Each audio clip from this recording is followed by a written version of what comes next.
Hello everyone, welcome to Aadyan kitchen. నా పేరు సత్య. ఇవాళ మనం చేయబోయే రెసిపీ మొత్తం డీటెయిల్గా డిస్క్రిప్షన్ బాక్స్లో ఇచ్చాను. ఈరోజు మనం చేయబోయే recipe veg dum biryani. Restaurant స్టైల్లోనే ఈజీగా ఇంట్లోనే చేసుకోవచ్చు. దీనికోసం ముందుగా 1 కప్పు బాస్మతి రైస్ని 2-3 సార్లు బాగా శుభ్రంగా కడిగి వాటర్ పోసి 20 నిమిషాలు నానబెట్టుకోవాలి. ఒక ఆనియన్, కొంచెం క్యాష్యూస్ బాగా రోస్ట్ చేసుకొని పక్కన పెట్టుకోవాలి. ఒక ప్యాన్లో కొంచెం వాటర్ తీసుకొని అందులో బే లీఫ్, ఇంకా biryani spices, 1 table spoon oil, కొద్దిగా సాల్ట్, ఇంకా 2 green chilli, 1 teaspoon ginger garlic paste వేసి ఈ వాటర్ అంతా రోలింగ్ బాయిలింగ్ అయ్యేదాకా మరిగించాలి.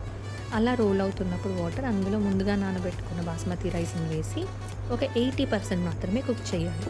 నేను ఫోటోలో చూపించినట్టుగా రైస్ ఇలా పట్టుకుంటే జస్ట్ విరిగిపోవాలి వెంటనే మధ్యలోకి. ఇలా అయితే 80% బాయిల్ అయినట్టు. ఇప్పుడు ఈ రైస్ని మనం ఫిల్టర్ చేసేసుకుని ఆ వాటర్ ఒక చిన్న కప్పుతో స్టోర్ చేసుకోండి, మనం లాస్ట్లో యూస్ చేస్తాం. ఇప్పుడు వేరొక ప్యాన్లో కొంచెం వాటర్ తీసుకొని అందులో సాల్ట్ వేసుకొని 1 కప్పు బంగాళదుంప, 1 కప్పు క్యారెట్, 1 కప్పు బీన్స్ వేసి ఒక 50% బాయిల్ అయ్యాక 1 కప్పు కాలీఫ్లవర్ వేయాలి. కాలీఫ్లవర్ ముందు వేయకూడదు, చాలా తొందరగా కుక్ అయిపోతుంది కదా, అందుకని.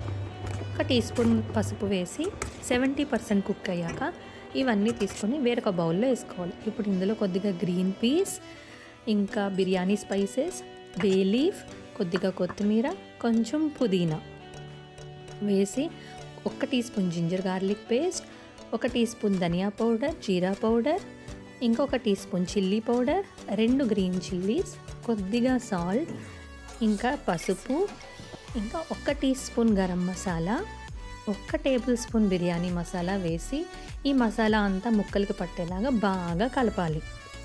ఇలా కలిపిన తర్వాత ఇందులో ఒక 1/2 కప్పు పెరుగు వేయాలండి. ఈ క్లిప్ మిస్ అయింది, హోప్ యూ అండర్స్టాండ్. 1/2 కప్పు పెరుగు వేసి బాగా కలిపి 1 table spoon oil, 1 table spoon ghee, 1 చెక్క నిమ్మరసం వేసి ఇంకొంచెం కలిపిన తర్వాత మనం ముందుగా ఫ్రై చేసుకున్న ఆనియన్స్ని కూడా వేసి ఇదంతా బాగా కలిపి ఒక 10 నిమిషాలు మ్యారినేట్ చేసుకోవాలి.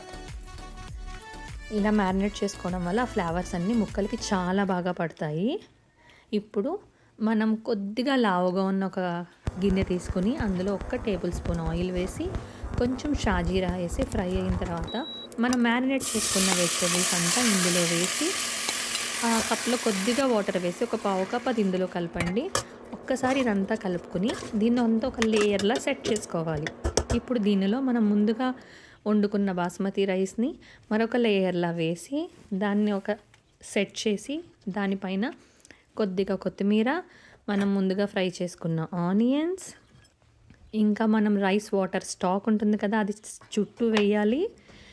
ఇంకా సాఫ్రాన్ మిల్క్, లేదంటే ఫుడ్ కలర్, లేదంటే పాలల్లో పసుపు కలిపి వేయచ్చు. 1 టేబుల్ స్పూన్ నెయ్యి వేసి ఆ ఎయిర్ ఎక్కడికి పోకుండా అల్యూమినియం ఫాయిల్తో చుట్టేసి ఒక క్యాప్ పెట్టి మీడియం ఫ్లేమ్లో 20 మినిట్స్, కట్టేసిన తర్వాత 10 మినిట్స్ అస్సలు కదపకుండా వదిలేయండి. ఇప్పుడు అల్యూమినియం ఫాయిల్ తీసేస్తే మన వెజ్ దమ్ బిర్యానీ రెడీ. దీన్ని ఒక కప్లోకి సర్వ్ చేసుకుని దానిపైన కొరియాండర్ అండ్ ఫ్రైడ్ క్యాష్యూస్తో గార్నిష్ చేసుకుంటే ఎంతో tasty veg dum biryani ready అయిపోతుంది.